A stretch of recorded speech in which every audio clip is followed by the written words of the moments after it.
도종환 시인의 시 가운데 흔들리며 피는 꽃이라는 시가 있습니다. 흔들리지 않고 피는 꽃이 어디 있으랴. 이 세상 그 어떤 아름다운 꽃들도 다 흔들리면서 피었나니 흔들리면서 주기를 굳게 세웠나니 시인의 말처럼 흔들리지 않고 피는 꽃은 없습니다. 흔들리다가 제자리로 돌아오고 제자리로 돌아와서 꽃을 피우고 또 흔들리게 되어 있습니다. 마찬가지입니다. 이 세상에 방황하지 않는 인생이 어디 있겠습니까? 젊은 시절 방황은 더 단단한 삶의 자리로 우리를 인도합니다. 오늘 말씀은 전도자가 젊은이들을 향해 주는 교훈입니다. 그런데 전도서를 마치면서 왜 젊은이들에게 이 말씀을 주는 것인가? 이것이 젊은이들에게만 주는 말씀인가? 여러분, 젊은이, 청년은 무엇을 의미하는 것입니까?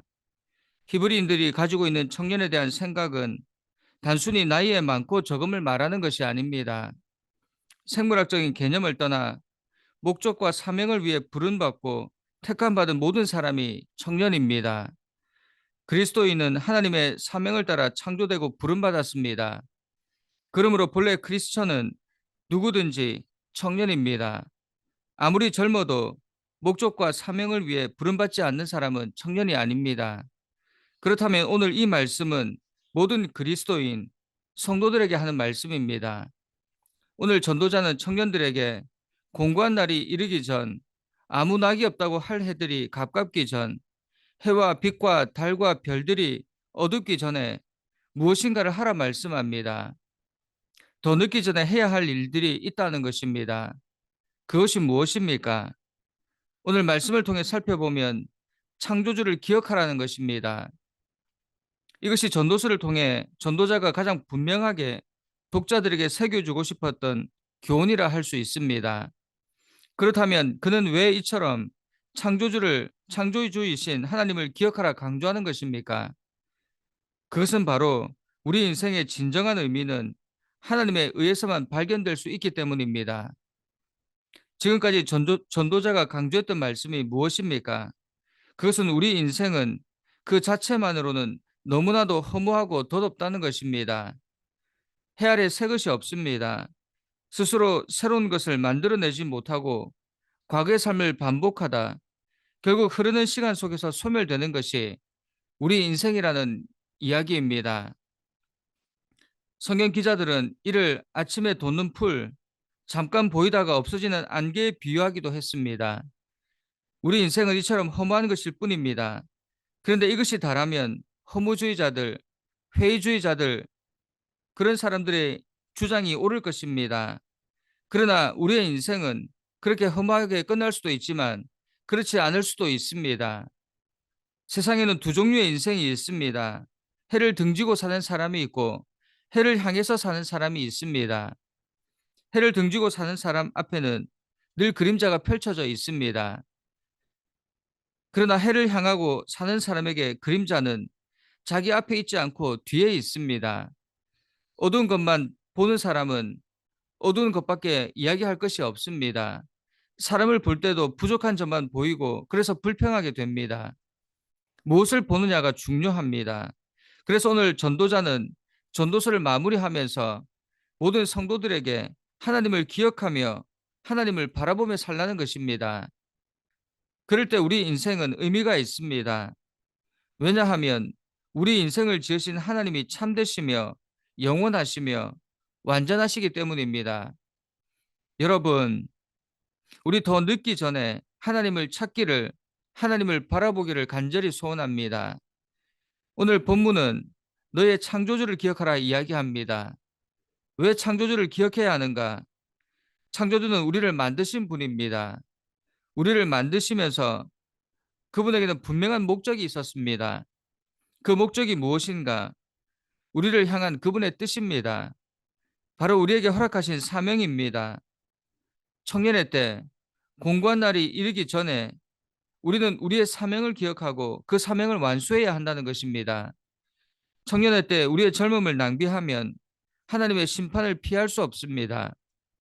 그래서 에베소서는 세월을 아끼라 말씀하고 있습니다. 그렇다면 우리는 어떻게 창조주 하나님께서 우리에게 주신 사명을 잘 완수할 수 있습니까? 우리에게 중요한 것은 오래 사는 것이 아니라 사명을 완수하는 것입니다. 어떻게 하는 것이 사명을 완수하는 것인가?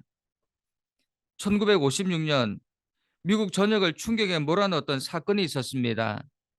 명문대를 졸업한 짐 엘리엇이라는 청년이 4명의 친구와 함께 신학을 공부하고 미개 한 땅 에콰도르를 향해 떠났습니다. 그곳에서 잔인하고 독하기로 유명한 아쿠아 부족에게 복음을 전하기 위해 밀림 속으로 들어갔습니다. 그런데 이 청년들이 떠난 지 닷새 만에 모두 무참하게 살해되었습니다. 이 소식이 고국에 알려지고 대대적으로 신문에 실렸습니다. 기사 제목은 이것이 무슨 낭비인가였습니다. 장례가 끝나고 한 기자가 짐 엘리엇, 짐 엘리엇의 아내에게 찾아와 인터뷰를 합니다. 그러자 그녀가 기자에게 묻습니다. 이것이 무슨 낭비냐고. 그리고 왜 이런 기사 제목을 썼냐고. 남편은 어렸을 때부터 이 순간을 위해 준비했던 사람인데 이제야 그 꿈을 이뤘을 뿐이라고 이야기했습니다. 그 뒤 그녀는 남편의 10년 전 일기를 공개했습니다. 하나님, 제가 감히 하나님께 기도합니다.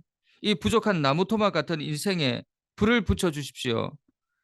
제가 주를 위해 타버릴 수 있도록 나의 삶을 주를 위해 소멸시킬 수 있도록 이 몸은 주의 것입니다. 나는 오래 살기를 원하지 않습니다. 완전하고 풍성한 삶을 원합니다. 바로 주님과 같이 딱 10년 후 29이라는 젊은 나이에 그는 에콰도르 아쿠아족 밀림 속에서 주를 위해 소멸되었던 것입니다. 그런데 그 뒤 놀라운 일이 일어났습니다. 빌리 그레엄 전도 집회에서 한 사람이 이런 간증을 합니다. 그때 그 젊은이들의 희생이 아니었다면 우리는 아직도 그렇게 살고 있었을 것입니다. 그분들의 죽음으로 인해 우리들은 빛을 보게 되었습니다. 그래서 우리도 오래 살기를 원하지 않습니다. 주님처럼 그분들처럼 살기를 원합니다. 그는 아쿠아 부족 추장이었습니다. 하나님께서 부여하신 사명 앞에서 그 사명을 완수하기 위해 목숨을 바쳤던 5명의 청년들의 죽음으로 한 부족이 생명을 얻게 되었다는 것입니다. 여러분, 우리의 사명은 복음을 위해 우리를 내어드리는 것입니다. 이것이 청년의 때에 우리가 해야 될 일입니다. 이것이 창조주를 기억하는 것입니다. 우리를 만드신 목적을 이루는 것입니다. 세상 사람들의 눈에 허무하게 보일 수 있습니다. 젊음을 낭비하는 것처럼 보일 수 있습니다. 그러나 이것이 허무하게 소멸되지 않고 영원히 사는 것입니다. 여러분, 우리도 이 땅에서 오래 살기보다 그분들처럼 살기 위해 애쓰는 그리스도인들이 되기를 간절히 축원합니다. 함께 기도하겠습니다. 사랑하는 하나님, 더 늙기 전에 창조주 하나님을 기억하기 원합니다. 우리에게 부여하신 사명을 깨닫고 그 사명을 위해 살기 원합니다. 비록 사명 감당하다 어려운 일을 당해도 목숨을 잃는다 해도 두려워하지 않고 하나님 의지하며 앞을 향해 나아가게 하옵소서. 우리 인생도 불을 붙여 주셔서 오래 살기보다 주를 위해 타오르는 불이 되게 하옵소서. 예수님의 이름으로 기도드립니다. 아멘.